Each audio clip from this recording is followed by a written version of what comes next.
Summit adopts an 11 p.m. restaurant curfew as Eagle County warns of a COVID tipping point. Phil Lindemann, Krystal, 93 News. First, a power surge this morning cut the juice to nearly 2,000 homes and businesses in Dillon, Frisco, and Silverthorne, including Krystal 93. Power surged around 8:40 a.m., and by 10, it was restored at Krystal and across Dillon. We stayed on air in the meantime through generator power. XL warns power could return in waves. Call them directly if your lights are still off.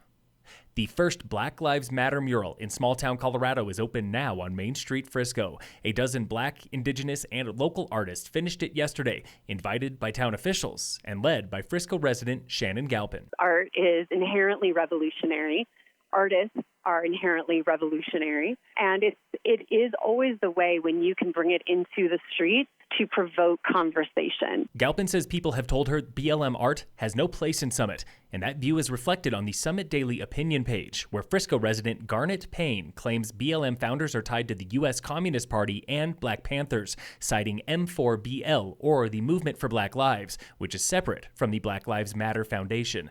Payne's letter from July 6th drew praise and scorn, and today the Daily published a second letter where he reflects on the First Amendment, writing, quote, "It is in the open exchange of ideas that the best arguments and truth rise to the top." If you have something to add right now, drop me a line at 513-9393 extension 13. That is 513-9393 extension 13. Health officials in Eagle County say the Vail area is at a tipping point for coronavirus after confirming yesterday the county's 9th COVID death, a local man in his 80s. 9 fatalities is 4 times higher than Summit's fatality total and the third most of any mountain county, behind Chaffee and Montrose. Local emergency manager Birch Barron tells the Vail Daily this is exactly what a problem looks like.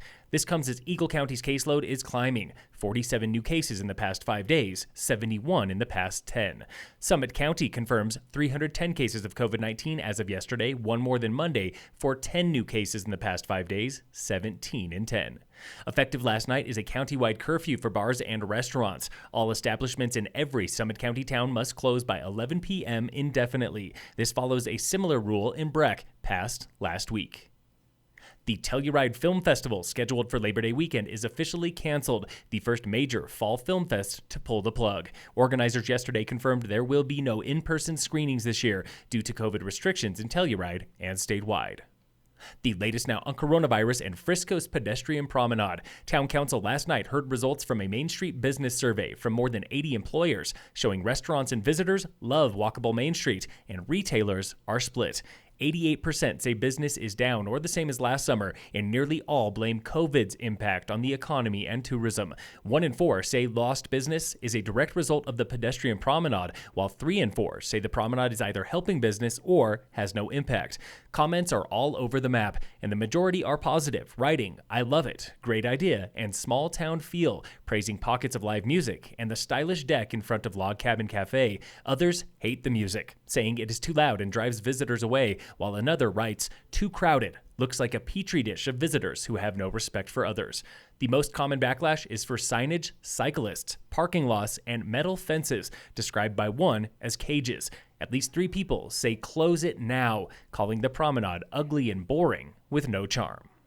And in local sports, brought to you by American Family Insurance, the Weiss Agency, Race 2 of the Summit Mountain Challenge Town Series opened yesterday, and you have until 8 p.m. tonight to ride one of 2 virtual mountain bike courses on the Golden Horseshoe. Find the maps and sign up at mavsports.com. Today is also opening day of the Frisco Solo Series Race 2, with 48 hours to run and record a virtual course on Frisco Peninsula. Sign up through townoffrisco.com. Phil Lindemann, Krystal, 93 News.